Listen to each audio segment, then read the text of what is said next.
Hello, hello, everybody. Welcome back to Reality Realness with 3 S's. I'm your host, Chantele Francis. With me up top today is Michelle. How you doing, Michelle? I'm good. How are you doing? Pretty good. Pretty excited to be here to talk about this. You know that. And Michelle. And Fanta. Fanta's underneath me today. I'm calling her Michelle. I don't know why. But Fanta, how are you doing today, Fanta? I'm not a Michelle. I'm a Kelly. You're a Kelly? You want to be a Kelly? Yeah. Oh, gosh. That's true. Yeah. You are a Kelly. Yeah. Like Destiny's Child. Oh, so I'm Beyonce? Yeah. You know what? It's been my whole life, so I'll accept it. It's but you know what though? I think that Michelle had the best voice. Like I liked Michelle's voice the best. What? I did. I was over. And I still am aware. People are gonna come for me now. Yeah. Good. I'm so tired. I'm just tired of her voice. So it could be me looking at it now, but back then I remember being like, I like Michelle. Like I think I was just trying to be like, I don't want to be on the Beyonce bandwagon. Like I might have been just being defiant. You want to be different. Like, okay, did you know that Michelle Williams was on The Masked Singer? No. Before all this. This was like maybe 3 years ago or so. In a production of Grease here in Toronto. She guest starred. They were having different like celebs come in as like the teen angel character for that one song, and Michelle Williams did it for like a weekend or something, and my friend was in the show, so I knew it was Michelle Williams, and apparently she like didn't know any of the words to the song and it's kind of like teen angel, here I am, and just like like had no idea what was going on. So yeah, I mean, I ride for that. Oh my God. Well, we love some musical theater, so thank you, Michelle.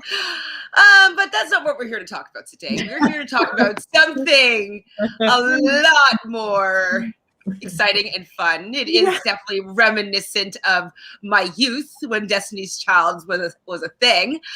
We're talking about episode 3 of the Challenge All-Stars. It's called I've Got the Power. That was the name of it. And yeah, what were your overall thoughts, Michelle?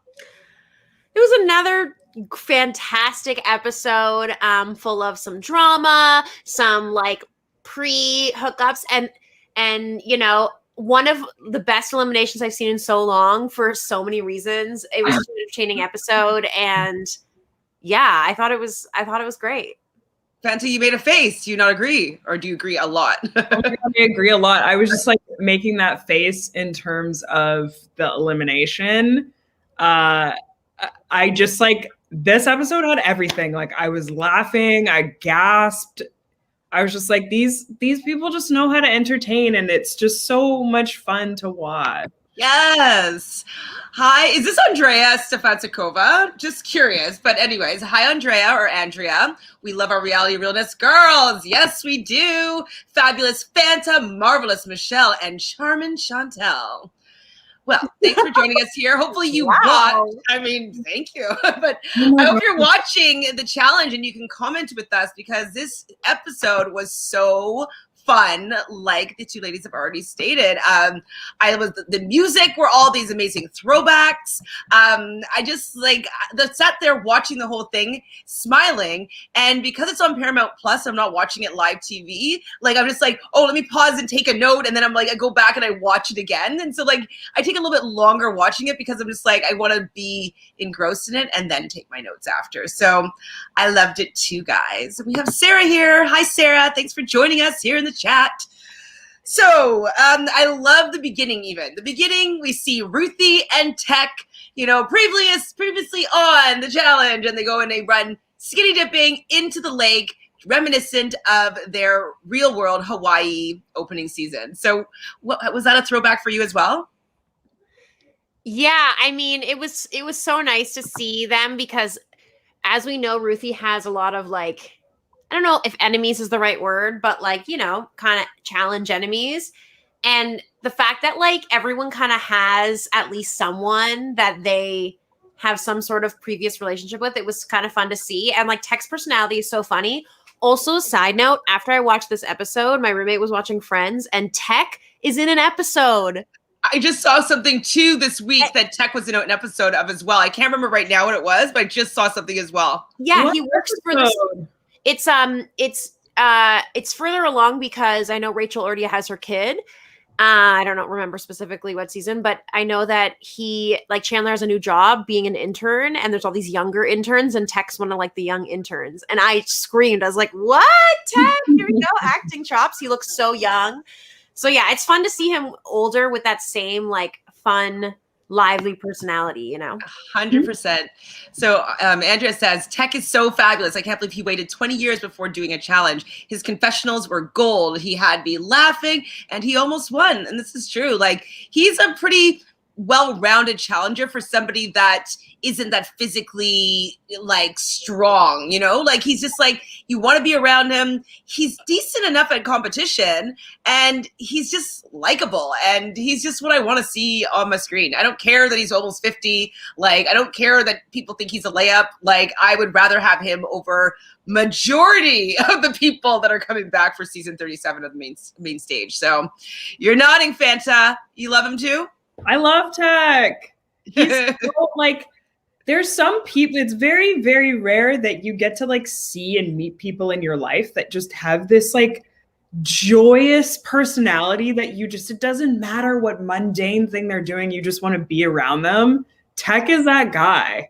Yeah, Teck is that guy. That's that guy. Hi, Speaking the Truth. Yay, I finally got to tune in live. Yes, we are here. And so if you have any comments about the episode, please join in the chat.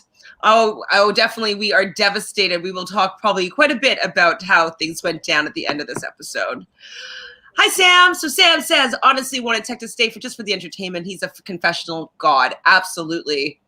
Oh, yeah. I'm not going to say that one. I'm going to save that comment for later. Sorry? He is a confessional god. Mm-hmm. He is. He's like taking maybe Anissa doesn't want him there anymore because he's taking away all of her confessional time, you know? That could be what's going on. So we're hearing the song, I Want Your Love, I Want Your 99. And I'm just like, I just love everything that's happening right now. And you see them walking back into the house. And I think it's something that Mark is going to be doing every single time they come back from elimination, because he holds up Kendall's hand like she's the champion. And you could see Latterian hugging her and giving her like props. And there's a couple other people that were hugging her and just kind of making her feel good about her win. Even that alone, like the camaraderie of her coming back in the house, even though she was just voted in by her fellow castmates, like, I love it. I love these people. I love them all. Yeah, I want to be on it with them. Mm-hmm. And she was like, because we saw, like, she was very awkward in that whole, you know, thing, the discussion to get her put in and like whatever, but she showed up and they all have like that kind of that mutual respect. Well, everyone except for whoever ends up leaving, which we'll see at some point, but it seems like everyone kind of is just like helping, like rooting for each other. And yeah, it's such a fun vibe. And I miss that excitement. Like when you win, it's like so crazy. So when I was watching the after show, Jemmye was talking about Beth. And so apparently one of the reasons why she wasn't expecting to like Beth was because one of her really good friends, Veronica, is completely anti-Beth. So when Jemmye came into the house, she was like, I'm not going to like Beth at all. But apparently she really does. And so we see a scene with Beth and Syrus sitting outside just talking. And they're giving people nicknames called Ruthie on Fire and Kendall and Beth to the Death. And Beth starts talking about how she loves Jemmye so much and they get along so much, and that she's Madonna and Jemmye is like Britney Spears and it's like her daughter. Could you see this coming, that they were going to join forces potentially and be friends? Well, I didn't think that they would like join forces and like be as good of friends. But the interesting thing that I find of like her, like Jemmye being good friends with Veronica and Veronica being like anti-Beth, I'm like, Veronica, that was like fucking 15 years ago. Like, and rewatching old episodes like with Beth, I'm like, everyone is so mean to Beth. Like, she's not doing anything. Everyone's like, you're evil and like all of that shit. And you can tell like Derrick was like one of the worst people. Like he said awful, heinous things to Beth, and like they're good because they're adults now. So it's kind of like, why are you still mad, Veronica?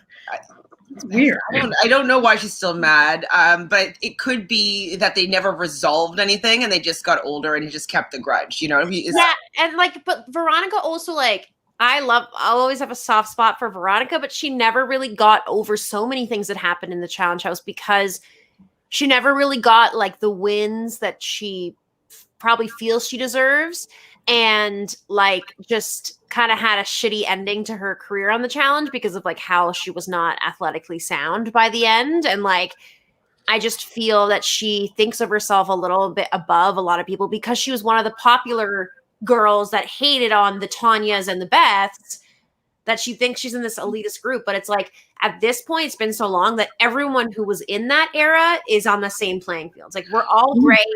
Like, it's better to all be like, let's hate on the new people. Like, you know what I mean? Like, let's all just support each other because we were all in it when we didn't really know what reality TV was yet. And we were all just living and having a time, you know? If Beth can get over people treating her like trash so many times, I think you can get over just not liking her. You know? Well, it's just kind of like the whole like hot, cool chicks in high school and the football guy, and then they don't have a glow up at all, and they still think that they're hot shit from high school, but then everybody else had a glow up, and they're just like they peaked way later, and so it's kind of like, hey, like, we don't really have a beef anymore. I'm above that now. I've dealt with you in therapy already. We're good. Like, we don't need to carry this beef anymore from however many years ago. So I think that it's kind of a similar scenario as to the after high school glow up and then the people that didn't really age too well. Yeah. I also heard that Veronica's like not nice in real life. I can see that. So. LOL, Veronica can't let go of Inferno 2. What happened on Inferno 2 again, Michelle? Is that's the one where she was on the badass team and they lose because Big Easy, like, they're chained together? I think that's gosh. Where everyone thinks the badass win. I don't know for sure. It just seemed it was a badass good guy season that it happened. Okay, yeah, that wasn't, but Big Easy wasn't in that one. So that was Inferno 3 then, probably. Yeah, I think so. I don't know what happened then specifically, but maybe something with Beth. Who knows? Yeah. Exactly, Michelle. As Katie would say, 16 years ago, let it go. Absolutely let it go. Okay. Beth called Veronica out and said she would sell her family up the river to win. Okay. Oh, okay. All right. I mean, not great, but like, it's something you can talk about. Like, you could figure this out. There are so many worse things that have been said. Are you kidding? Yes. Like, to go back to like, even like when we talked about last week, Trishelle, how she like told Anissa, like, in whatever, like, Rivals or whatever, and was like, you're like black, you're white, you're this, you're gay, blah, blah, blah, all that stuff. Robin was the one that did it first. Yep. She literally said all those things that Trishelle said to Anissa. And like, everyone was like, okay, what the hell? And then Anissa like confronted her about it. Yep. She was like, I'm sleeping. Like, oh my God, it was so bad. On the defensive. And I was like, you're a horrible person. Robin is the worst. Robin stinks. She was so horrible. And I remember that specifically. And I remember when Trishelle had that moment in Rivals, me being like, okay, yeah, Trishelle sucks, but in this moment, but also like, remember when Robin did the same fucking thing and Anissa actually like stood up for herself and then was made to still be in the wrong somehow? Like, are we forgetting that this happened? Like, it's so weird though, is that back then though, I don't think I was a fan of Anissa. I don't know what it was. It's so interesting that you say that because I feel the same way. Like rewatching it, and it was just because like she just had this like super like tough bravado thing, and I sympathize with that because I think because she's black, she was just like, oh, I always have to be like talking about like me being black all the time just so somebody else doesn't do it first. And I think it was just like her protecting herself, but like also there were a couple times where Anissa was like not nice at all, like she was like quite nasty, pretty unnecessarily. So it's great to see Anissa now where she's just like for example, in this episode where Ruthie's like going at her and she's just like, I'm going inside. Inside. Whereas like old Anissa would be like, rah! Like definitely would have sparked back. Definitely. So I guess growth. Anissa's the only one that's really seemed to have grown out of like these antics, which I think is interesting. So hi, Big Reg. So Big Reg says, I saw some of the All-Stars say that they might be on the regular challenge again, but I'm hoping they keep it as its own thing. It's so good. I really want them to keep this separate. I don't think most of them will get invited to the regular challenge. I think that's probably more of like the Wesses and the CTs and like some of the people who haven't been on yet, maybe like a Darrel because he's been on both more recently now and like things like that. But I don't really see like Teck coming on or Big Easy coming on a regular season. Like that would just be pointless for them. And it wouldn't, I mean, I'm not opposed to certain OGs being just more on my screen, period. But like, they're just already such separate entities at this point. I mean, okay, I would more than welcome anybody from past seasons coming on and taking up these spots of these people that I don't know who they are.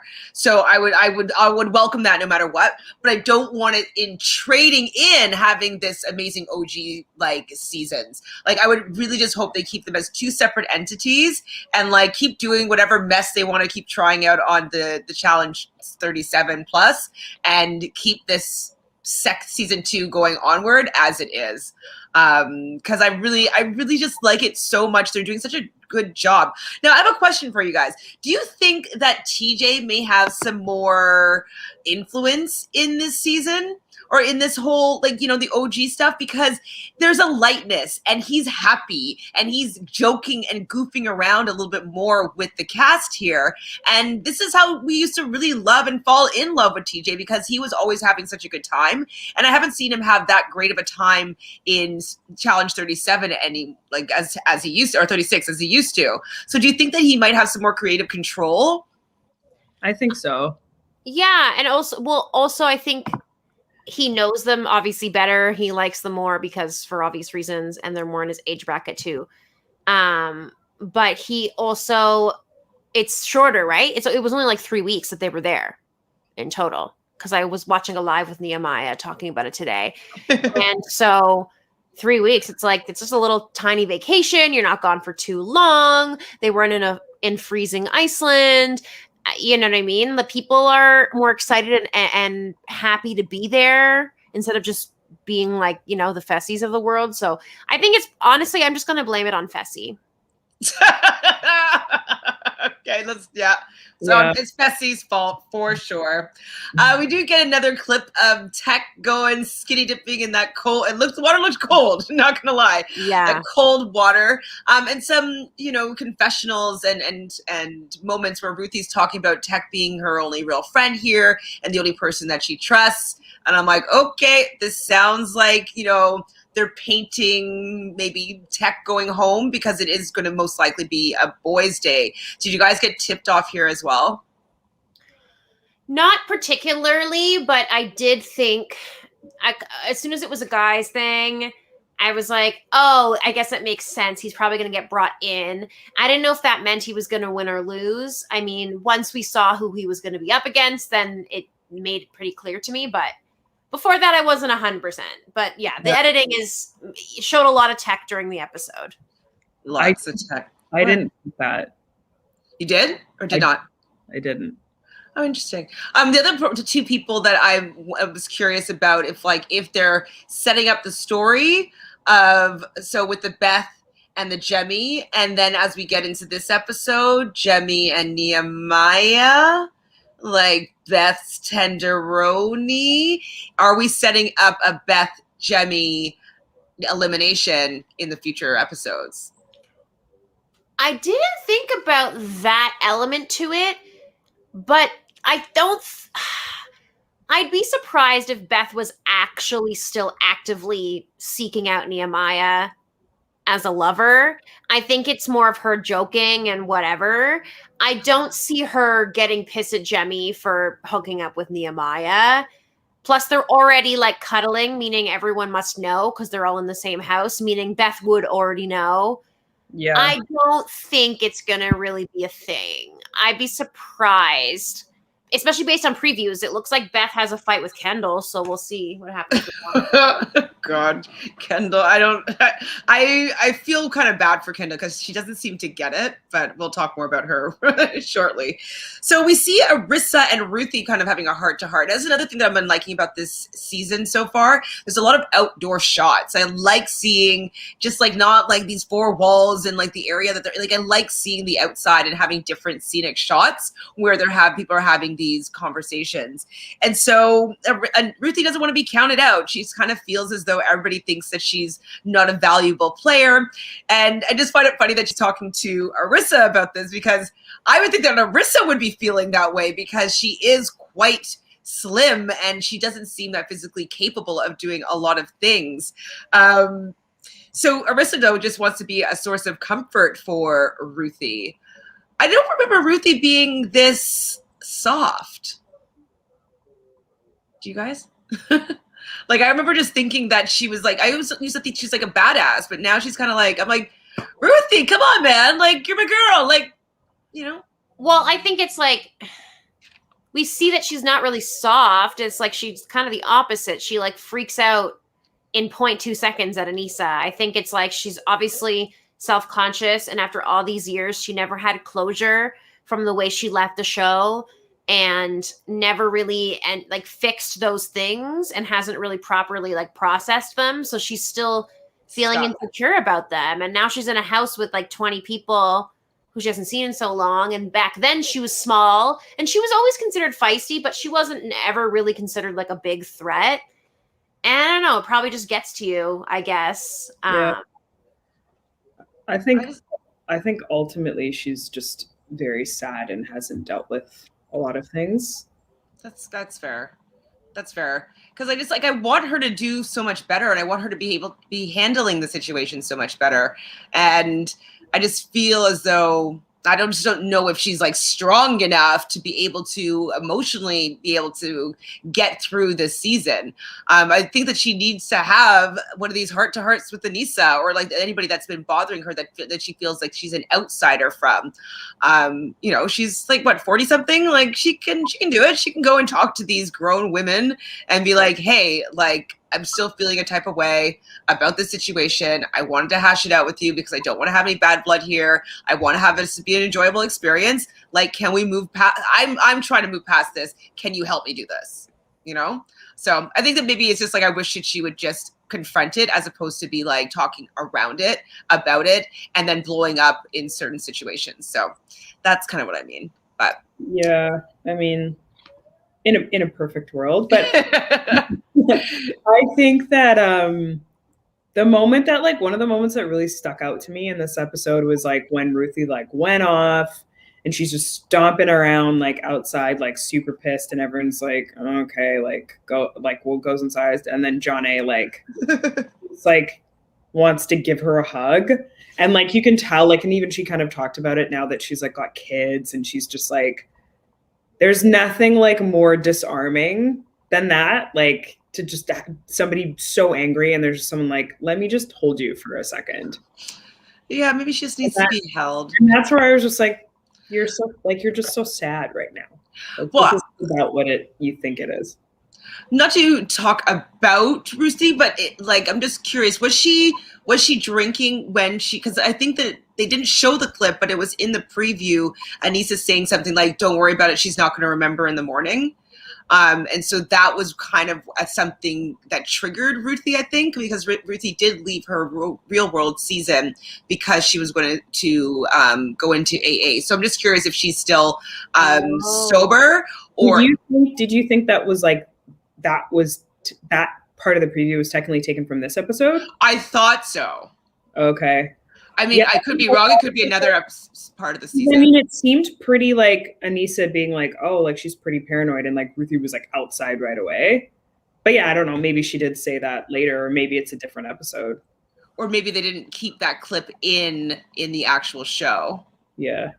Because that would be something that would be triggering, especially if Ruthie has had such substance abuse issues where she has gone to AA and she's not continuing on being sober, and then someone's calling her out on her drinking, that could definitely be super triggering. That's not cool, man. Anissa should not be saying that shit.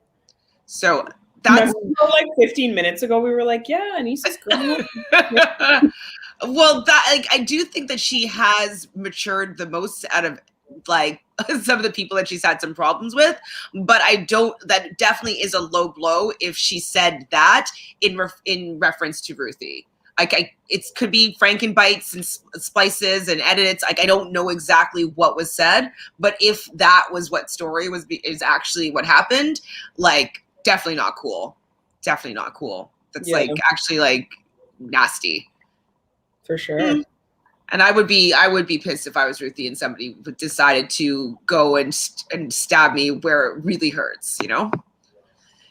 So Andrea says, when the time comes, oh, okay, yes, we do. I'm going to hold that comment for later. That is really funny. So Big Red says, I think TJ's just happy to see them all together. Maybe brought at the side of him. He might just be doing current seasons for the money. That's really true, too. And we're still blaming it on Fessy, though. I don't think he likes Fessy. I just okay, I'm not even going to get started on Fessy. I just think it's so funny that like everywhere I look, like Reddit, Twitter, Instagram, everybody is like, we hate Fessy. And I'm like, MTV, are you up? Can you guys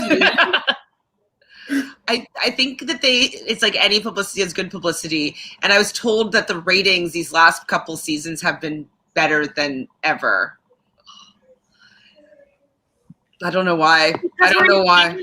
And people have nothing else to do. And it's still a great reality show compared to other reality shows that are on. And, you know, I think especially when sports were all canceled and then this became more popular, I think, you know, then people get invested and they want to keep watching it. So you're obviously going to have more viewers than you had in previous years.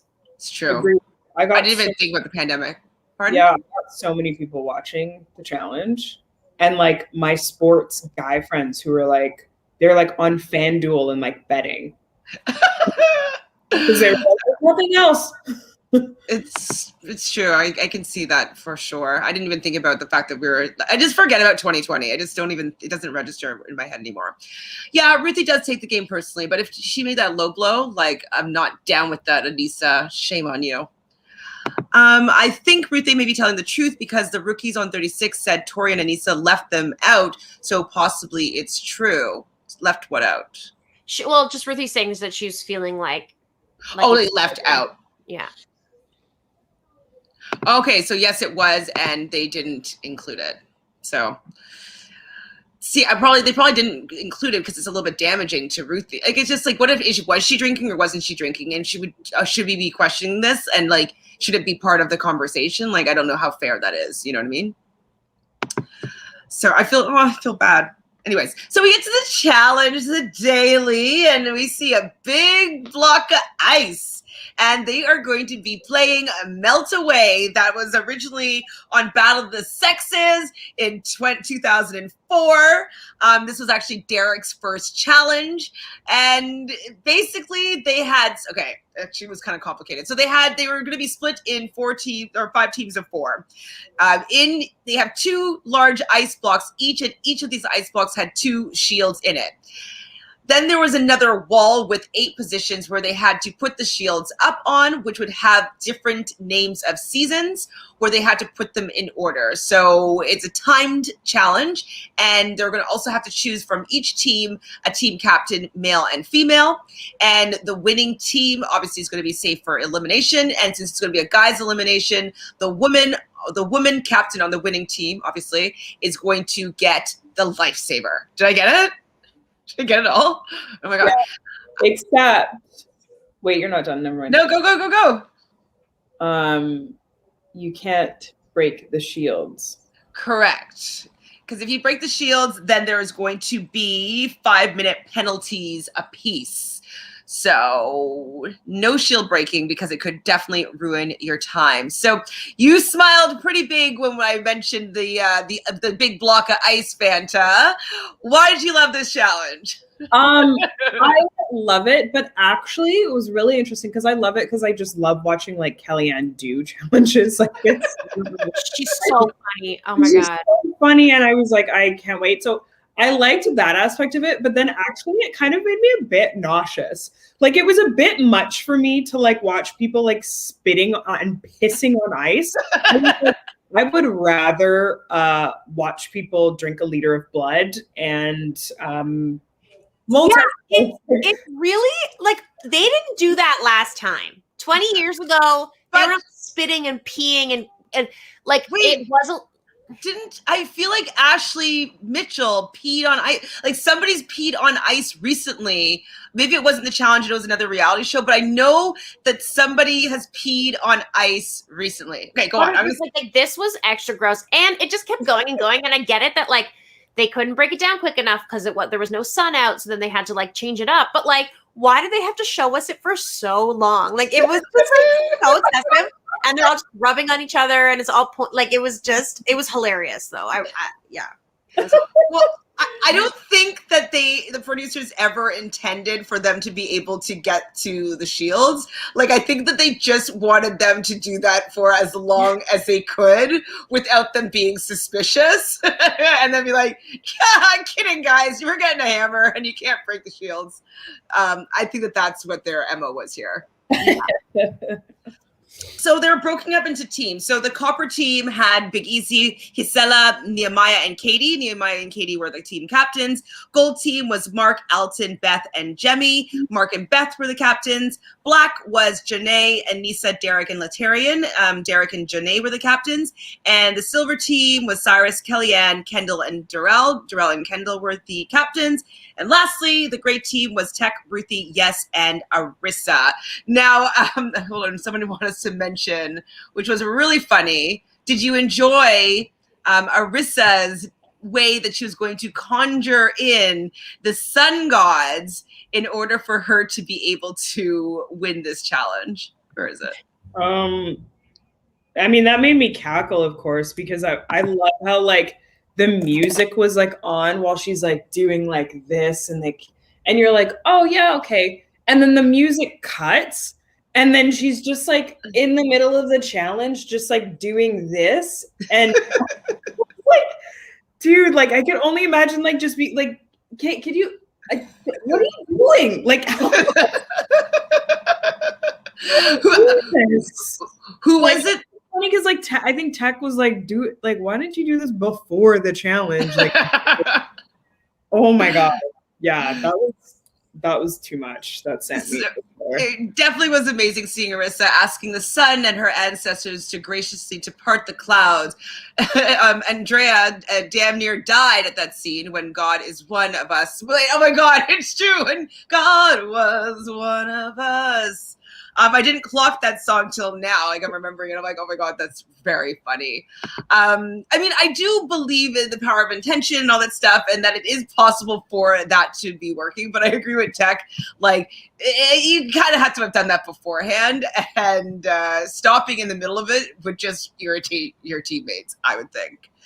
So the winner. Oh wait, who? Oh my god, no. The other part that I loved was. So who said this? No stranger to humping right. Oh, Anissa, being wet sounds like an amateur porn to me. And while this is happening, was Funky Cool Medina was playing. I was just like, they had so many sound bites that they just wanted to play. They're like, just keep them writhing, guys. Just keep them sliding back and forth on that ice. Get them all piled up. Jemmye's hearing Beth make these sounds on top of Mark, and she's grossed out. I mean, since when is Jemmye such a prude, though? That's what I want to know. No, it's more so that's like her parents. She's like, it's like literally watching my parents have sex, like walking in on them. I guess so, but like, I feel like Jemmye was just playing up her prudeness there because she's not. Oh, of course, yeah. Oh, and the other song that they played was "Ooh Baby, I Like It Raw." Ooh Baby, I Like It Raw. And I'm like, you guys are so hilarious. The people in the editing booth are probably like that age, and they're just having a really good time. So the winners, okay, we think the winners are actually going to be, where are they? Big Easy. No, just kidding. Where is that? Where is she? Okay, Mark, Alton, Beth, and Jemmye. So Jemmye knows her seasons, knows everything. She had them in order. They do it pretty quickly. So TJ tells them that the fastest time was that team. So they start celebrating, but they ended up breaking 2 of the shields. And so that means they're going to have a 10-minute penalty. So that means that instead that Darrel, Kendall, Kellyanne, and Syrus ended up winning. And so Darrel talks a lot about how he's been studying the order of the seasons. And on the after show, everybody tells us that he studies every morning when he goes to the washroom. He brings his notebook in to have a nice little study every morning while he's, at the throne, on the throne. So was his tactic of studying. I love that. You do. Why do you love that, Michelle? I love a queen who studies, and it's just like, and I love it because he never gave a shit about any of that before. He was just coming and being strong and playing. And it's just interesting that like right after season 36, he comes into this All-Stars and he's like, okay, like this is gonna be like, there's gonna be trivia about old seasons. There's gonna be this and that. Like I need to be on my game. Like this is one that I can win, Mm-hmm. Love that. I love people that study. Okay, so this is the second time Alton's body has been mentioned. So I wonder if he has any hookups. Now, okay, so he is married. I wasn't sure if he's married or if he just had kids. Okay, I have some tea though. Not about him specifically, but should I just mention it now? Okay, yeah. So I was watching, I kind of skipped through, but Wes was on live tonight with like Cara and Kayla and Sam Bird, but Nehemiah was one of them. And when he was talking to Nehemiah, it was like them two and Sam Bird was there, and Sam's like, can we expect anything crazy? Because they were mentioning him being in bed with Jemmye. And Nehemiah kind of made mention that he's like, oh, there are hookups to come. I don't know which ones got caught on camera or not. And and insinuated, he was like, there might be something with a castmate that might affect their situation at home. Insinuating that someone has a hookup that is like married or has someone back home. So I don't know who they're referring to or if they'll even show it, because maybe they won't. But Nehemiah said that something happened. So do you think it's a Kellyanne Alton thing? Who else could it be? It could be anyone with all. I mean, it could be Kellyanne with anyone because it's Kellyanne, and she doesn't care. I don't even know if she has a partner back home or not. So whatever. But yeah, maybe it is her with Alton, which honestly, like, I'd be fine with personally. So even though he has like a wife and children. But I think, isn't that what she said in confessional? She was like, oh, like Alton's body. And then she was like, sorry, Alton's like family or like kids or whatever. Yeah, maybe it won't be her. Maybe it won't be them.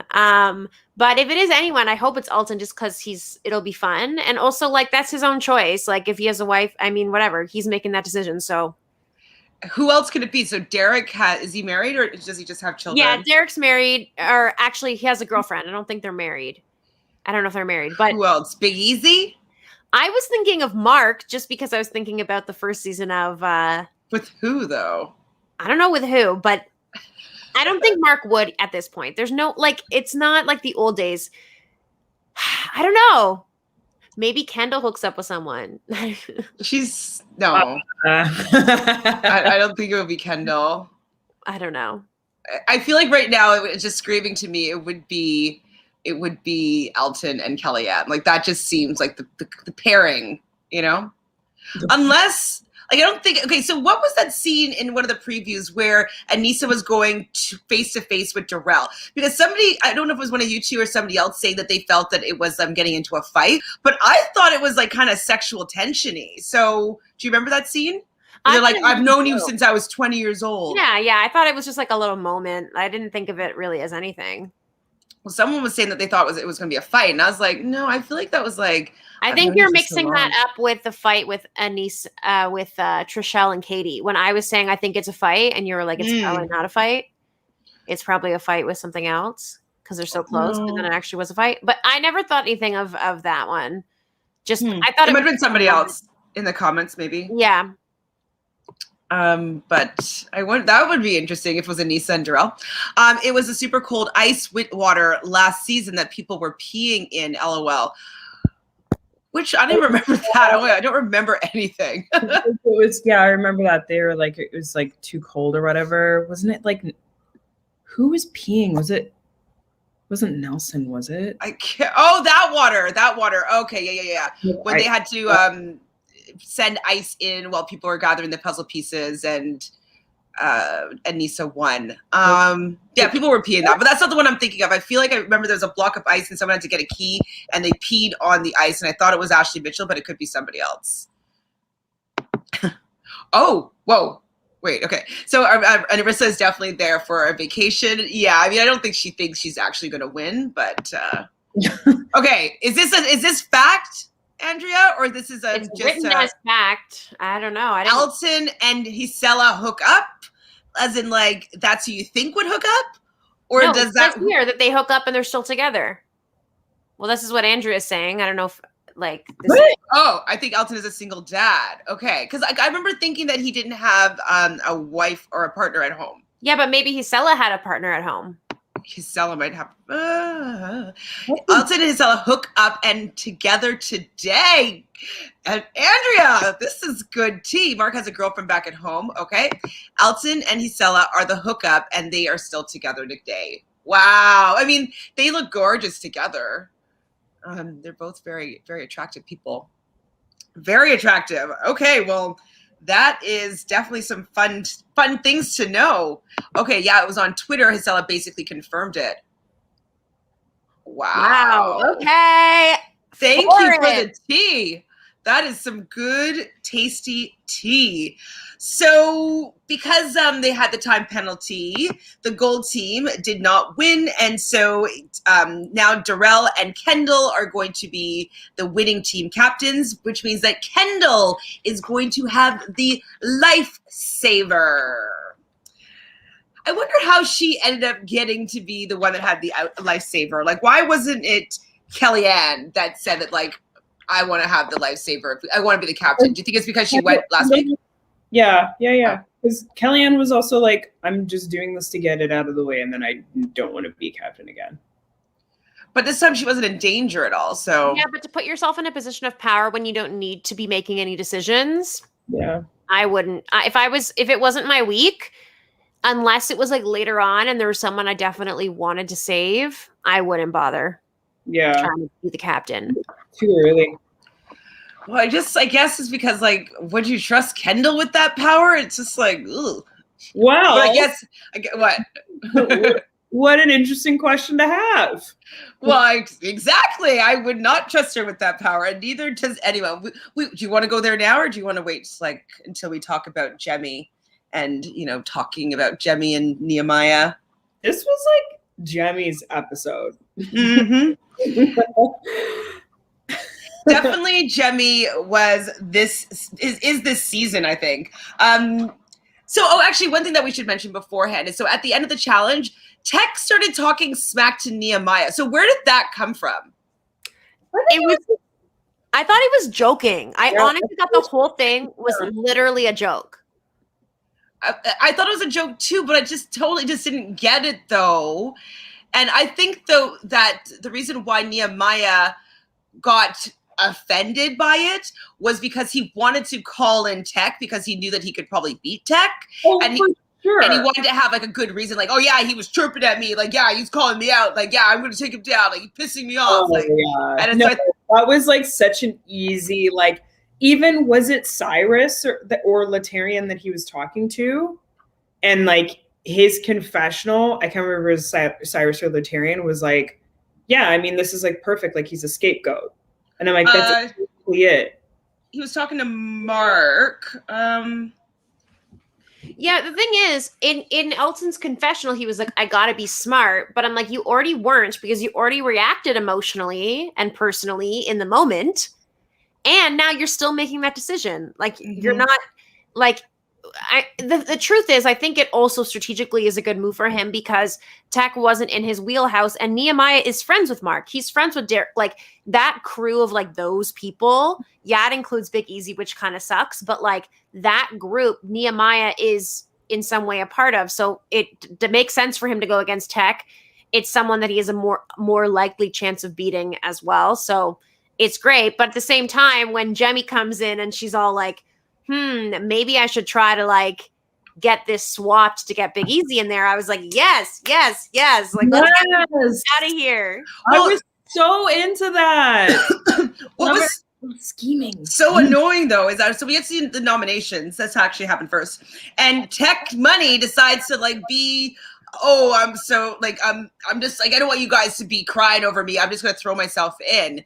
And Jemmye, rightfully so, was irritated because she's like, don't throw yourself in. Like, I want these people to vote your ass in. And I think it's because she wants to have the opportunity to see who's loyal to whom, who's going to be saying whose name, like what, like where the alliances are falling, who's willing to put their neck out for who. Like, she wants to gather all that information. And if he just throws himself in and people are just like, oh, good, I don't have to show my cards. Great. I love that so much because everyone, like, it was so funny when Teck throws himself in and everyone's like, yeah, like, good. Out of here. Shut your mouth. That's not good. even why are you making it easy for people to make that decision? And he's making it easy because he's older. He never really had to go into elimination in the one season he played. He doesn't really like, he's just sort of like, okay, you know what? If I'm going to get thrown in anyway, I already was talking smack with Nehemiah. Like, I might as well, because he doesn't want to get thrown in. But it's like, don't make it easy. As Jemmye said, like, that's not a respectable game move. That's a move that makes it easier for other people. Absolutely. And like, that's the thing. Like, I thought, like, everything that you said, I thought, you know, when he was like, yeah, like, you know, this isn't life or death. Like, this is a game. And I was like, yes, but Jemmye wants to play chess. Yeah, she wants to know. Chess. She wants to know how to use that whatever vote this is against you. She wants to play chess, right? So yeah, I totally could feel for Jemmye not getting to have that additional information to be able to use to her advantage.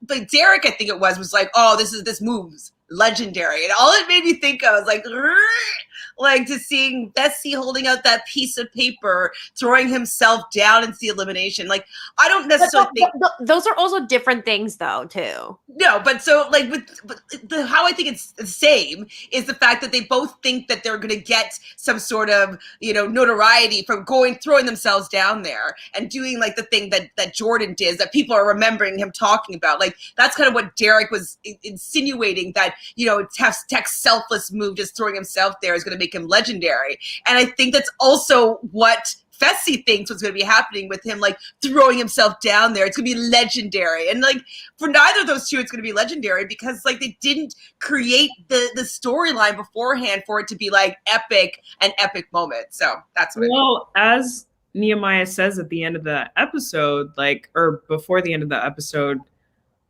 you don't just get to be legendary, you have to earn it. Mm-hmm. That was a great moment. There's just like a holy trifecta of things that you need to do as a challenger. Like, over the years, when you think about legendary challengers, you're like, yeah, so CT, yeah, Wes, yeah, Bananas. They've like, earned it. The list goes on. Like, even Kara, like all of these people, like, you're like, they're legendary. They brought the drama, they brought the challenge, they were fearless. Like, they did a lot of things for the first time. They did things that were unexpected. You know, like, we can expect Fessy to go and break somebody's finger in Hall Brawl. Like, it would be more legendary if he went down there and did like some crazy puzzle that like was Mensa. Like, I'd be like, legend, maybe, I don't know, but like more likely that I'd call him a legend for doing a puzzle than like I would for him doing Hall Brawl. So Speaking the Truth says, Nehemiah said Teck was talking smack during the first challenge, but they didn't show it. He also said that they went at it for like 5 minutes and kept going at him. Okay, so he could actually have been quite annoyed with Teck. But Teck is so harmless that, like, for it to really get you riled up, like, I just can't see Teck's words being so and the fact that fighting, you know? And he probably was continuing it because it was affecting Nehemiah. Like, Nehemiah let it get to him. It doesn't matter how long someone's going at it. We saw CT yell at Wes in his face until 8 in the fucking morning, all night, one night, all night. You suck. Like all the craziest things in his face. And Wes literally was like this. And he was drunk. Wes brought it on himself, like, let it happen, like, but didn't let it get into his core. And Nehemiah, I can't say the same, you know, he did let it get his ego a little bit up, whereas Wes's ego is so big that even someone yelling at him for that long doesn't, like, faze him. Yeah. So true. Wes was pissed at Nehemiah for picking Teck. Really? Wait, said it made no sense not to break up Mark, Derrick, and Darrel. Oh, okay. As we said, no chess.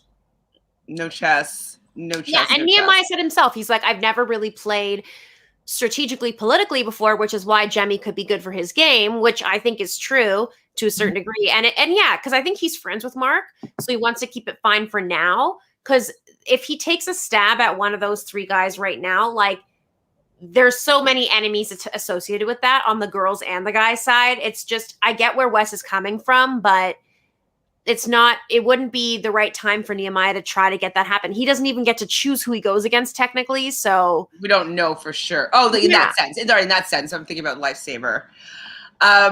So the next scene is Fanta's jurisdiction. So we hear, we are family. And they're going, it's a club scene. It seems as though they went somewhere maybe new. Club. I mean, it was a bar. It was a bar, empty bar, but like still it was a different location where they had to, it seemed like they had to go somewhere. You liked it? I liked it. It excites me when I see other people who are not challengers. I didn't see other people. Oh, yeah, they're okay. Like behind the bar, and I was like, oh, who's that? Oh, they must have been like, who are these people? It's crazy. Yeah. What are they doing? So, I just loved it. Yeah, I mean, this was like great because it was like really like where like, I mean, a lot of things were happening in this scene. We've got Jemmye that's like, okay, listen, like to Nehemiah, we've got to like, let's get Kendall to use that lifesaver on Teck so we can throw Big Easy in. And then like Nehemiah's like, yeah, that sounds like a good idea. Simultaneously, Kendall is like, maybe I should use it. And then is just like, talking to like every single guy, and then every single guy's like starting to get like stressed out, and they're like, what? She's like being so nice, and like Kendall's just like having a gas like in her blue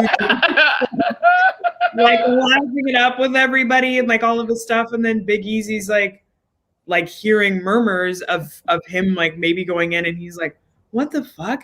And this is when I realized, I like said it out loud, I was like, I hate Big Easy. Oh, I've always hated Big Easy. I've never been a fan. This guy's a dick. He's always been a dick. Anything to the show. He's not fun to watch, and he's especially not fun when he loses. Like, he's just so rotten.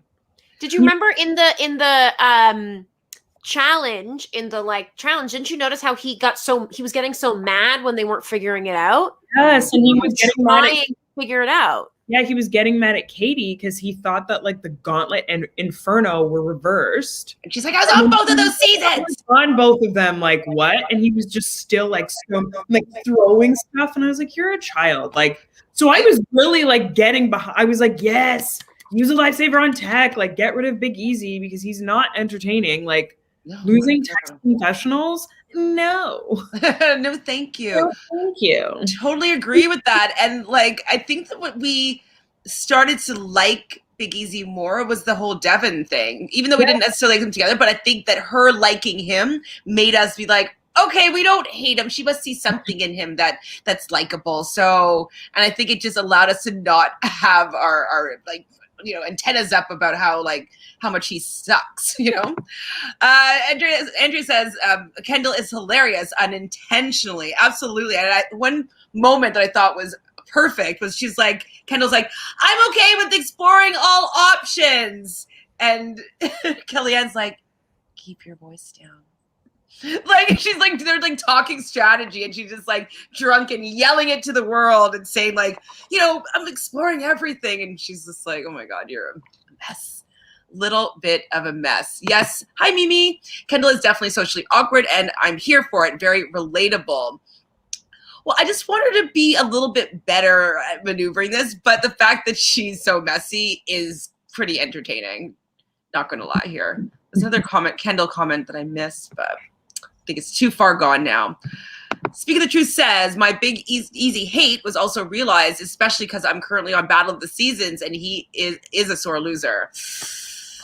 I need to go back and watch some of these old seasons again, because I probably had like really visceral hate for people that I'm just like, you know, the years have gone by and I forget. But I want to go back and realize that, like, because I never liked Big Easy, and I want to remember why. Like, remember.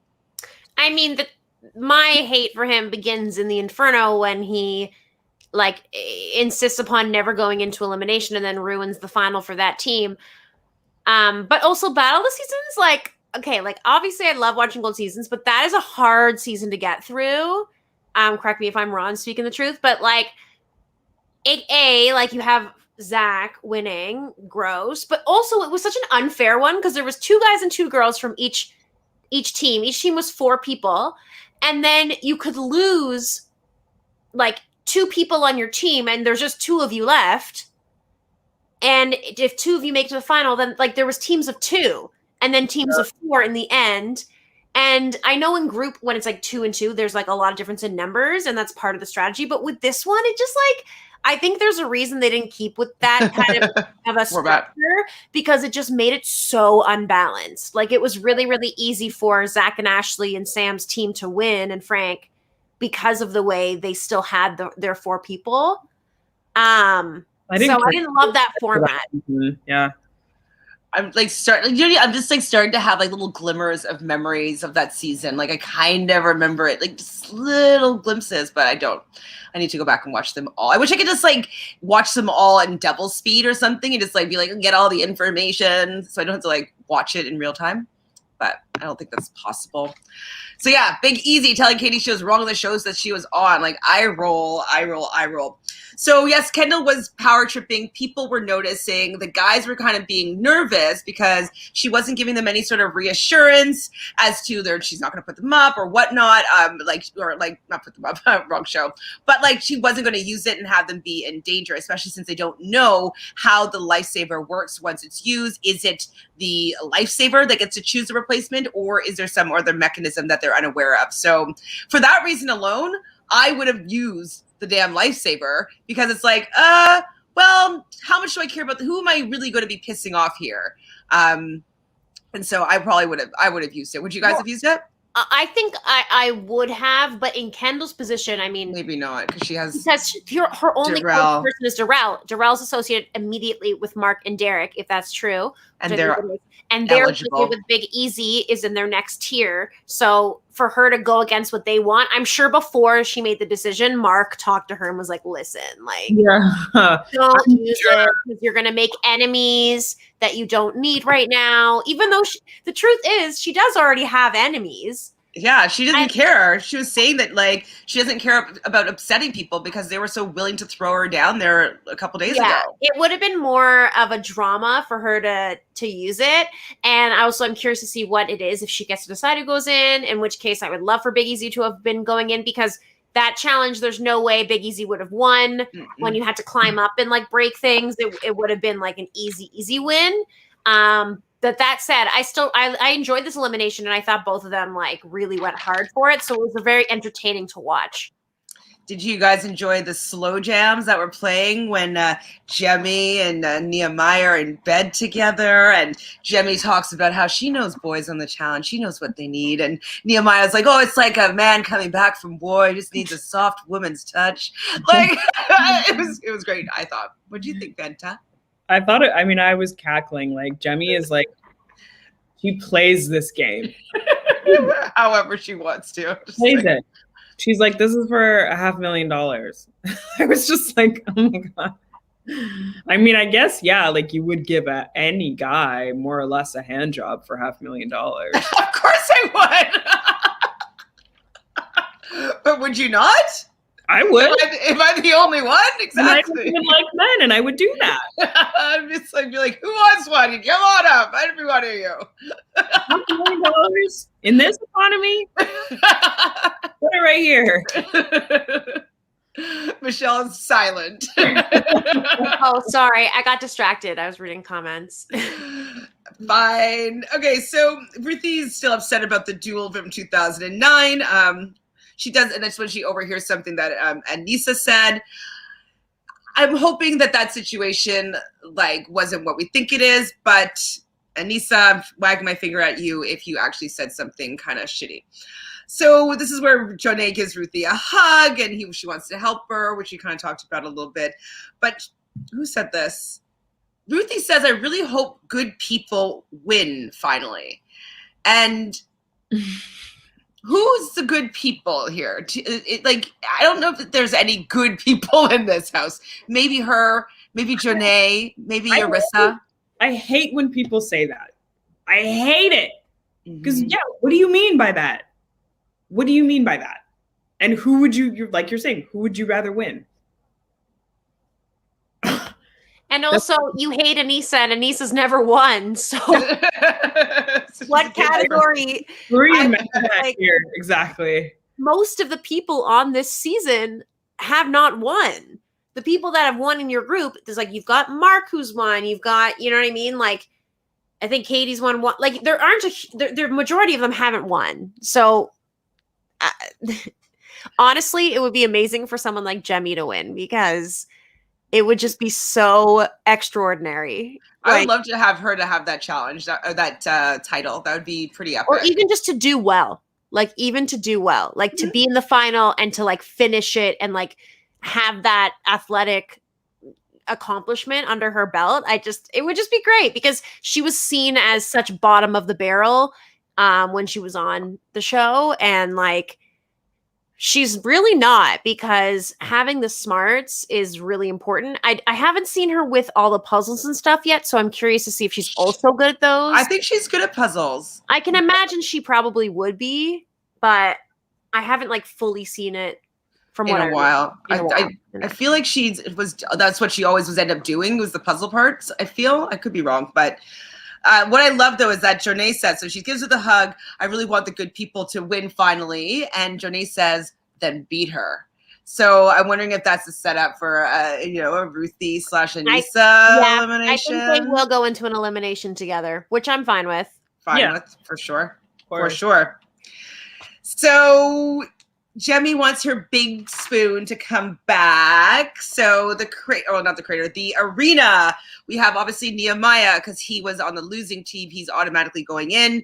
And Teck, as we also know, throws himself in. So CJ asked Kendall if she was going to be using her lifesaver. And I was like, please use it. And specifically, he said, are you going to use it on Teck? Yes, that is the thing. It's not about the person that was on the bottom. They have to go into the elimination no matter what. It's the person that's voted in by the house. That is who the lifesaver holder is able to remove. And in previous seasons when they've had it, Kendall said that person also got to choose the renom, we'll say. So yeah, that is the rule. You're like, okay. So Kendall does not use the lifesaver. I would have used it. I'm so annoyed. I wanted to find out what was going to happen. And she's like asking, well, what's going to happen? In what universe are they going to tell you what's going to happen? Like, he's like, use it to find out. Yeah, like use it on Survivor when they're like, if you open this, you don't know, you open it. Just say yes, because you're on a TV show. Just do it. Like, especially since you already got burned by the whole house last week. Even if you're close with Darrel or whatever, it's not against Darrel specifically. And it's like, hey, you know what? Like, I had to do something. Yes. And all I wrote down was like, Lord, she didn't use it. And she's so like, weak sauce in the way she did it too, which is, I think, what Mark said. He's like, she made the right decision for his alliance. He's like, she made the right decision, but she did not go about it in like a smooth way, because now she's still going to be a target. Yes. For someone to vote in. She didn't sever, like, she didn't like fix any relationships. She didn't like try to build new bonds. She built these new potential bonds with Nehemiah and Jemmye and stuff, but then didn't follow through. Exactly. So there's nothing to connect her. Like, she's so easy to be called out in the future. And like we always talk about in these competitive reality games, it's like, if you're going to make the shot or talk about the shot, you got to make the shot. You got to hit it. Like, you have to do it, because it's the same as if you did or did not. So at this point, so you might as well follow through with it. If all the guys are nervous that you're going to be throwing someone in, and they're getting ready and they're coming to the arena ready to go in there, then you didn't make them feel good and safe about you having power whenever it happens. So they're never going to let you be the captain anymore, because they don't trust you with the power. And B, the other people are being like, oh, she's a wimp, she doesn't do anything with the power. So it's just like she backed herself further into a corner, and she doesn't really have that many more people that are going to be supporting her. So I thought it was a bad play all around. Nice and messy. Thanks for the entertainment, but game-wise, it was terrible. Yeah, there's no strategy there whatsoever. And I think obviously we would have loved if she used it on Teck, because then you could have actually created an alliance where you weren't like just flat. I mean, she would technically still be on the bottom, but I'm like, if you were with those other guys, like, I feel like you're more disposable, because Nehemiah would have like kept his word. If she used that on Teck, like, Nehemiah would have been like, kept Kendall safe. But those other guys, they're not going to do that. Exactly. She's not really thinking, but hopefully she'll start to learn how to play the game as it goes on, if she can manage to stay there long enough. I just don't see anybody not choosing her to go down if they can. It would just be like, it just would be somebody that's like, oh, we'll put her in, because nobody cares about how she feels about it. So she just didn't do herself any favors, I don't think, by not being firm in one way or the other. Wishy-washy's never good. Okay, so hold on. It's back to Battle of the Seasons is a little weird, but when it was Jemmye and Knight on their team, they managed to win a challenge. So I think it just depended on who the team was and if they could work together. I still don't fully remember. I do remember her yelling at Knight, though. Was she yelling at Knight a lot on that challenge? I mean, always, right? And it was, and they were so on and off and all of that too. And that's the thing, is like, there were some times where two people could win a daily. It was more so for the final. There were elements about the final that having the four, maybe it was lifting stuff, weight, I don't remember, but I just remember it being a huge advantage. And it was like, when you lost an elimination, like, a guy and a girl from your team had to go in, right? Or am I wrong? So it was like, you just went from 4 to 2, and then from 2 to 0. So it was like, either your team's gone, or you have everyone, or you have half. Like, it just made it so like extreme. Unbalanced. Yeah. Unbalanced. Yeah. Natalie says, Nehemiah was asked if he could take Fessy on in a hall brawl. He said no, and has a better chance in pole wrestling. Fessy's a huge guy. Like, he just has a lot of mass. This is what I was saying. I was saying to somebody earlier on today about what I don't like about these physical challenges anymore on the challenge. It's because before, when it was just these people that were on the real world or whatever, and they got off their couch and they're coming to play the challenge. They weren't these huge athletic beasts that were being selected to come on to this show. They were just regular people. So height and size didn't fully matter, because people were learning how to compete on this show.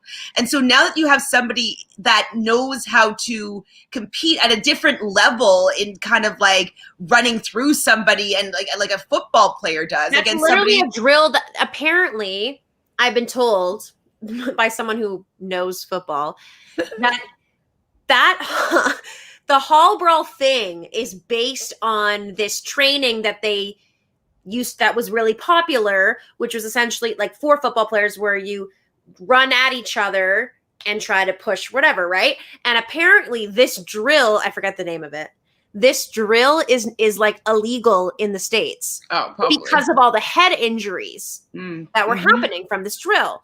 because the point in the game is not just to hit someone, it's to get around them or to go through them, basically, or whatever. So the fact that they're doing it with such an unbalanced thing, which wouldn't even happen in football because everyone's huge in football, especially the people in those positions are going to be the like whatever. See, I know so much about sports, but like it just doesn't make any sense to do them. And to me, like to be like, oh, but could you take them in a hall brawl? Like I get it's it. Not the that's same not the though. challenge. That's a football drill, and like if that's going to happen, then I want Fessy to be going against somebody else at 6'6" or whatever. Like they need to be in the same weight category if they're going to be doing these things where people are professional about doing something that's potentially terribly dangerous. Yeah, I've got hall brawl fatigue, and I just think season 37 they just should not even have it at all. It's not. It used to be like a treat. It used to be like Christmas. You go, oh God, we haven't had a hall brawl, and they wouldn't do it till like right before the end. Yeah, like, and it'd be like right at the end they would do it. So now they're doing it every week. It's like okay. But they had 4 this season. Like do a season without hall brawl and see how Fessy's gonna get his scalp. Oh my God! No hall brawl and no pole wrestling. But I mean, again, like think about like somebody like Derrick going against Fessy in a pole wrestle. I mean, Fessy might be a little bit too strong, though. Like I know that Derrick is an animal and like he can take on people that are way bigger than him. I think Fessy might just be a little bit too big for Derrick. But it's smarts. Like it's but he still can just like, you know what I mean? Like I feel like he could just like lift up Derrick and just like toss him around. You know what I mean? I just don't know. Don't. Derrick would put his legs on his shoulders and like push him off. Like, like Derrick will do anything. I would never put it past him to beat him in that. Derrick has like a good idea for like what weight distribution is. Yeah, Michelle's like, yeah, that's the name. That's the name. Oklahoma drill, guys. Someone told me about it. They know about sports. I know about it now. Speaking the truth says, I remember the hall brawl drill from playing football as a kid, and I hit someone so hard that they made 2 guys run against me, and I hated football after that. So yeah, no more hall brawls. Yeah, that's retired for sure. It's not fun. It's not good. But what was good was this elimination. So. This elimination was everything that you want in the challenge. It's something that anybody can do, any size, any body type can do this. And seeing giggling TJ when he goes in his pocket and pulls out a rubber glove that he puts on, and people are asking, are you sticking your hand up someone's ass? And he's like, no, and he's giggling, and he pulls out another bag, and it's a Ziploc bag. And to me, I thought it was going to be cockroaches. Okay, you know what? I had a moment, and I know this makes 0 sense. Okay? Yeah. Okay. So I literally was like, when he's like, hang on a moment, I was like, is he gonna get mad at cast members for bringing a bag of shrooms into this country illegally, and he's pulling it out to be like, whose are these? And then I went, that makes 0 sense, Michelle. Like, what? That actually makes no sense. So it was a very irrational thought, but I was like, oh my God, it's a bag of shrooms. Like, but what? Those will take at least like 30 to 45 minutes. Yeah, could you imagine?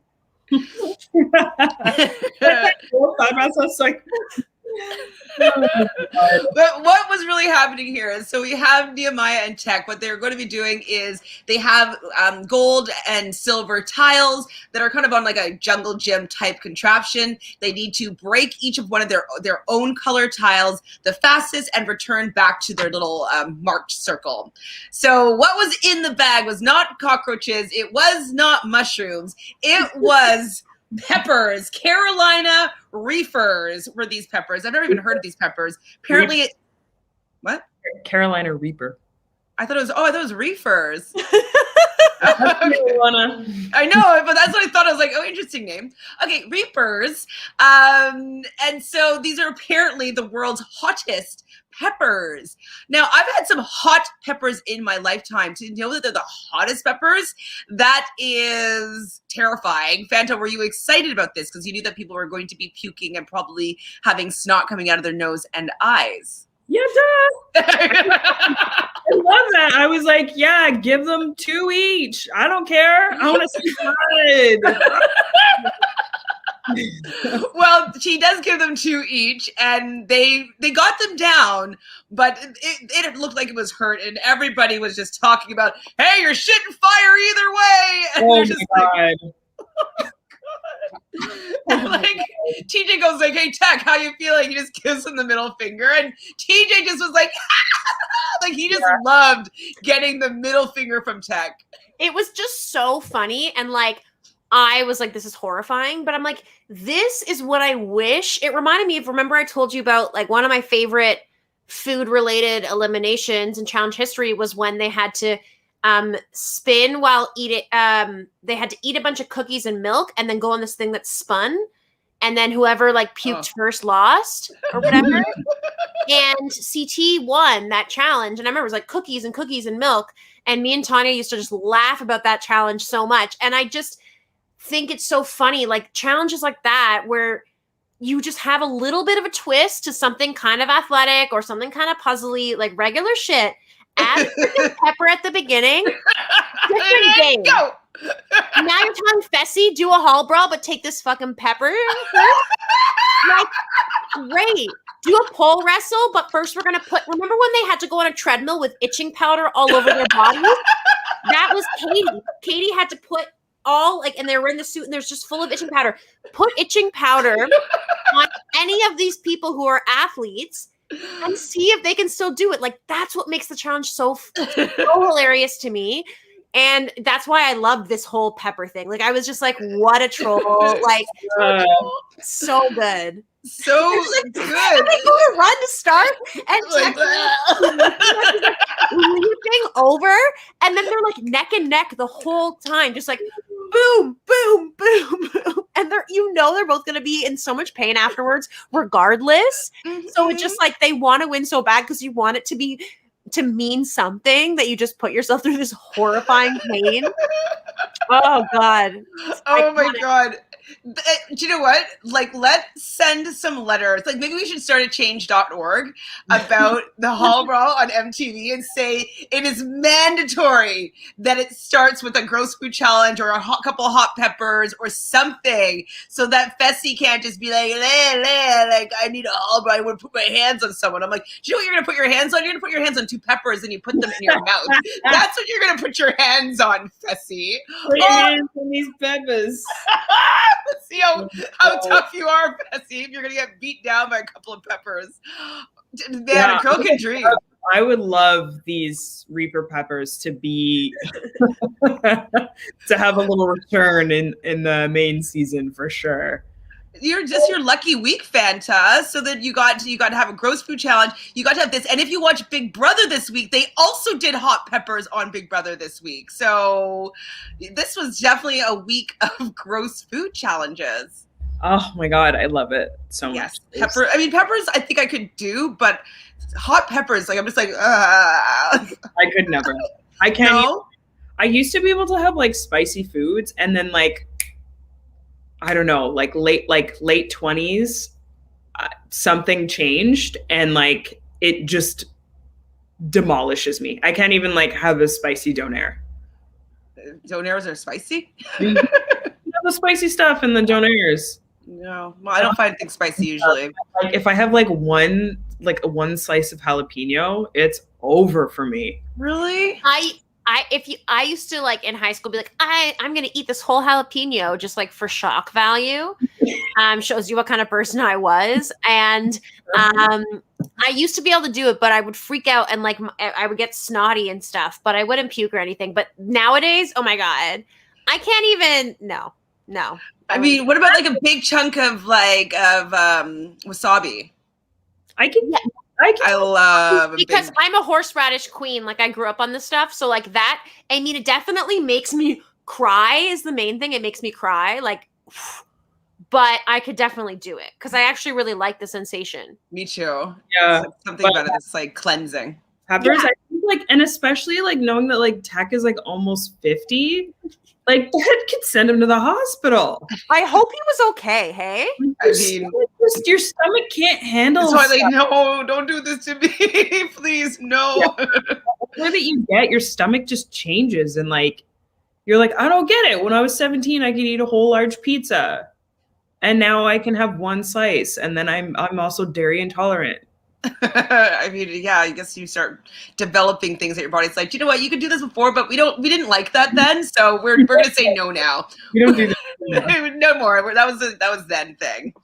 So it was, as Michelle was saying, a really, really close race that they both were in so much pain, but it was it was like almost a photo finish. We see Teck dive roll into the circle like 1 second after Nehemiah gets there. And I was worried that maybe somebody didn't break a tile or something like that. Like, I was scared because I did want Nehemiah to come back. And I also kind of knew that Nehemiah was most likely coming back because we haven't seen the scene where, like, in the daytime where they were cuddling. So I was like, they haven't shown that scene yet.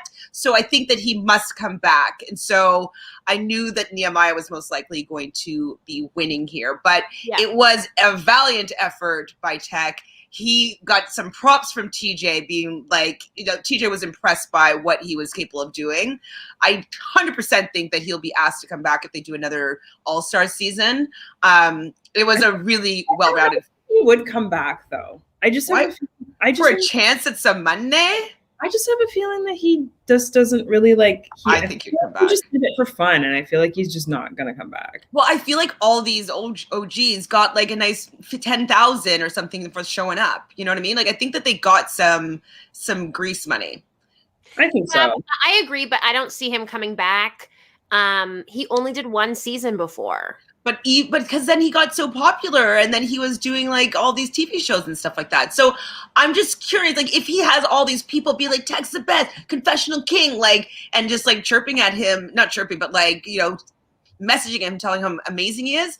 I don't know. I could see somebody wanting to ride out this 15 minutes again. Yeah, that's fair. I can see it happening, especially if he's not doing anything else. Be like, hey man, you want to come pay me some money to go and do this show again? I'm probably not going to win, but I'll get a little bit of vacation and some confessionals.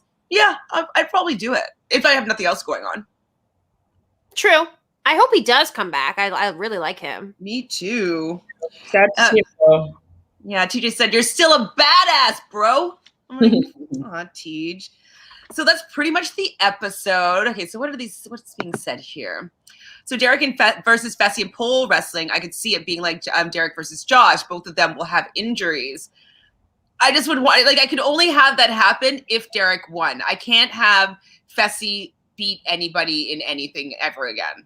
Like, yeah, of course. I mean, that goes without saying, and I think that goes without saying for anyone in this community. Like, none of us want to see that happen. That's why I would be worried, maybe, because like Derrick is considered legendary, and I wouldn't want Fessy to think that he took out a legend. It would just make my eye roll. It's too hard.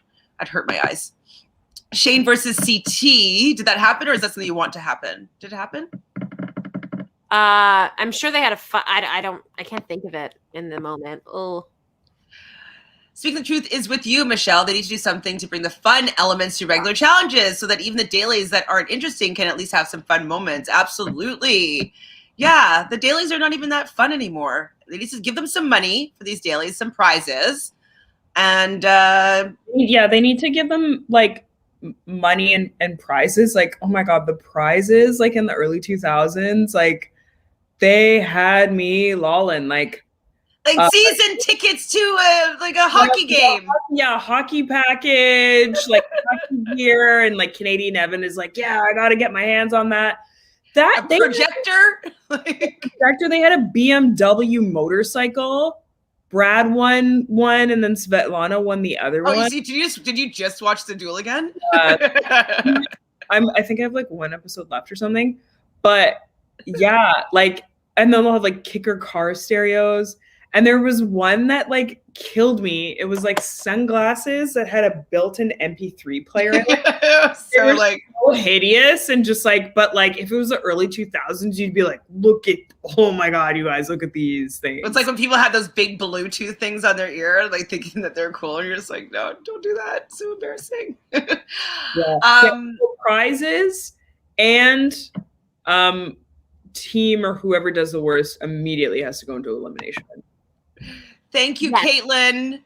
None of us want to see Fessy, period. LOL. You're right. You are right. Okay, so Natalie has a good question. What are the worst eliminations ever? Well, obviously Hall Brawl, like it's just, I'm totally with you, Fanta. I used to love Hall Brawl. I used to think that it was like, it usually was an epic matchup where it was like, if say Fessy went against CT, that would be kind of an epic because they're just both bigger guys. But like, I'm just so bored by it being like the eliminations that these losers want to have. Like these losers like, Rogue, I just want to put my hands on somebody. It's like, nah, this is not really what this is. The worst elimination ever, in my opinion, humbly, is I want to say War of the Worlds 1, and they all had partners, and then they all got split from their partners, and then the elimination, it was a girls' elimination. It was Nani versus the British girl that I forget her name right now. Kaylee? The one who, sorry? Kaylee? No. Georgia. And they each got to pick a guy, but Georgia picked first. And so she wrapped them up? to be her partner, who was Nani's person from the whole time. And Nani picks Wes, who would you think would be a good partner. And then your partner does all the work, who wasn't even up for elimination, has to wrap the person up as they try to annoy you. And then you have to get out of it. And Wes gets so annoyed by Georgia yelling at him, barely wraps her. She gets out easily. And then Turbo just goes super hard against Nani, even though they were so close. And she has no chance to get out. And then she gets screwed, even though she had played like such a perfect political game that season and had such a good thing with Turbo and everything, and then got completely screwed. And I thought that was a bullshit elimination. Like I remember that one. Someone choose someone and they got to wrap the person up. Then you're not even in control of your own fate. Like I really hated that elimination personally. It's a good call. I wouldn't have thought of that one, but like remembering it now, I remember I was furious. That like that Turbo didn't realize that like it's not beneficial for you to go 100% right here. Like you're doing this, but he doesn't know how to be 50%. Turbo doesn't have he's all gas. No, just Corey versus Nelson kicking the soccer ball was the worst. What's that one? I don't remember. Oh, I think the goal post, and then like it just went on forever because they couldn't score. Not good. Like, and then TJ like blew the horn. He's like, okay, it's sudden death. Like, I kind of remember it, but it definitely wasn't memorable enough for me to be like, it's the worst. So it must have been pretty terrible. Can you think of any, Fanta? I'm kind of like stumped. I don't remember. I mean, there's been so many. I guess just because I'm watching this season, like there was like the one called I Can. Oh, that one sucks. I Can. Yeah, where like they would, for people who don't know, like two of the challengers like would go into elimination, and then it would be like, okay, do you think that you can like have 100 watermelons? 10 bags, like can you lift up 10 bags of coffee beans, and then like one person would be like, yeah, I think I can lift up 10, the other person would be like 15, and then whenever it got to a whatever number, the other person would be like, okay, let's see you do it. Yeah, it sucks. Like, yeah, and like so the one that I was like was like with Big Easy and Nehemiah, and it was logs, and Nehemiah was like, they were going back and forth, and then it got to the point where like Big Easy was like, I can lift 165 logs, and then TJ steps in and he's like, wait, there are only 165 logs, and then Nehemiah's like, all right, lift it up, and then Big Easy like lifts it up like no problem, and then Nehemiah's just like, fuck. So we went home. It's like I wish they both had to lift it or something, just to be like, you know, you're calling it, so like maybe the bet's on you for you to get like the win or something, but like we both have to do it. Like he can't, I don't know, something. They had to equalize it or something. It just didn't seem right. Even Anissa said it like in that she was like, when she was against Svetlana, and she was like, I don't want to do that one. Like it's only one person that gets to do something. It's not really an elimination. Agreed. I'm actually gonna go and maybe do like a list of all the different eliminations, and maybe we'll do like a rewatch of some of them, and in an off season, if we ever. I don't even know if we'll ever have an off season anymore, actually. But if we ever have an off season, we'll take a look back at some of the old competitions, the old elimination games, and maybe some of the old dailies, just to see what we do like and what we don't like, and what we remember and what we don't remember. So, ladies, do you have anything else you want to talk about before we get off this podcast and go watch Drag Race? No, I'm just, it's been a good week of challenge, and finally next week we'll find out the ending of Double Agents, and we can all move forward with our lives. Yeah. And Michelle, are we sharing your concert yet? I mean, the truth is that like it's Zoom, so like I can only have a certain amount of people watch it anyway. Well, but 100 isn't Zoom audiences 100? Yeah, more than 100 people. Or 100 to 500 depends on what your account. Yeah, I'm not intending on having like a concert with 500 people. It's literally like a little opera thing. So if you really like opera, then just follow me on Instagram and send me a DM about it, and I'll send you the link. If you really care that much and you go through all that trouble, then yeah, you can come watch it. Michelle, they want to support you if they do. That's it. Just so you'd have an audience. Mm-hmm. And so you can know that I have an audience already. No, I got but friends, I got family. Yeah. Sharing your gift. Just saying. Anyways, Fanta, what about you? Do you have anything going on that you want to share with the people? Begrudgingly share with the people. No kidding. Hell makes us do this. I know. I'm like, I have nothing to share. Okay, it's fine. Okay, guys, you don't have to share anything. I just wanted to. We're in Ontario right now, and in Ontario, everything is a shit show over here right now, and they just change things again in our lockdown, where now cops are allowed to stop anyone they want on the streets, in a car or walking, to ask you for your address and your ID and like where you're going. So things are not like going pretty well right here. And that's kind of been like the overwhelming, at least for me, like thing I can't stop thinking about. So it's hard to like, and I'm sure you as well, Chantele. I don't leave anywhere. You don't go out anyways, but you know. Oh my God, that's so insane. It's like we need paid sick leave, we need all these things, and this is the funniest thing: non-essential businesses can still be open for curbside. Yet now I'm not allowed to go for a walk outside unless I have a dog, or whatever, and like there's no park hangs allowed. There's no like anyone, like if I'm like, oh, I'm walking to my boyfriend's, but I have a roommate, that's technically not allowed. So it's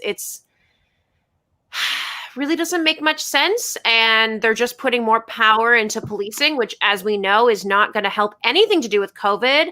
If anything, just going to make it worse for people who don't have this privilege and the means to stay away from them and stuff. And like, it's just really think you guys can get rid of Doug Ford. Like, yeah. It's not Christmas, you know. When he got elected, I was like, pardon? I was horrified. I still am every day. I don't understand. Hi, G. Anyways. Hi, G. Anyway, so speaking the truth, there's one last question for us. So are there any eliminations we wish that we want brought back? Do you have any off the top of your head, guys? Itchy powder, eating cookies and spitting. Like, give me any of that weird stuff. I would love any of it back. The one where they had to go underwater or whatever. All I'm thinking about is ones that Fessy would suck at. Yeah. Like, I'm just like, oh, what would he be terrible at that he would just be like, janky, oh, that's janky, oh, that's gross, oh, I'm above this, oh, I'm above that, I'm above this. I'm like, nobody on the challenge is above anything, and that's where the difference between them and you are, Fessy, is they're willing to do this shit for the TV, and you're not willing to, so you suck. Fanta, any challenges you want brought back? Ooh, I don't know. I would probably have to agree with Michelle. Like, anything like eating related.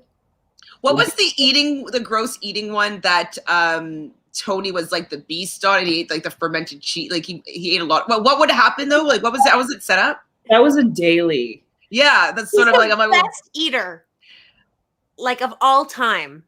Tony. I wanted a daily so that like that Fessy can't be like, oh, my partner sucks. Like he would be shitty.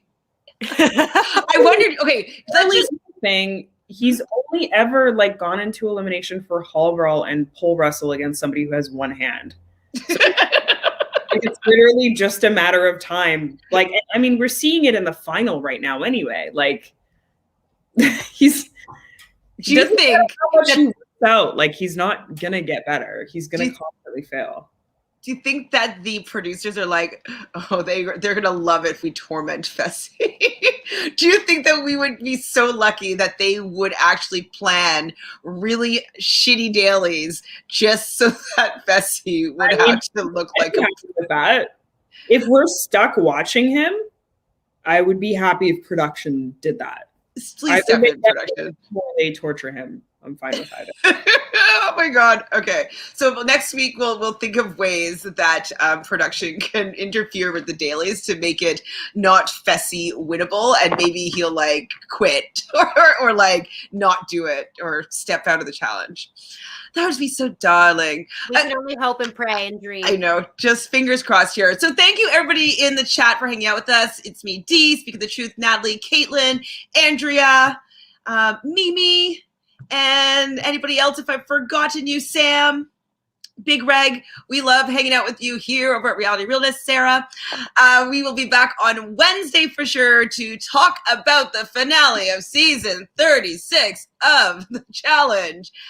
We will be really excited to conclude that season, and we hope to be sharing that time with you guys. So I won't ask these people what they're doing anymore. I'm just going to say good night.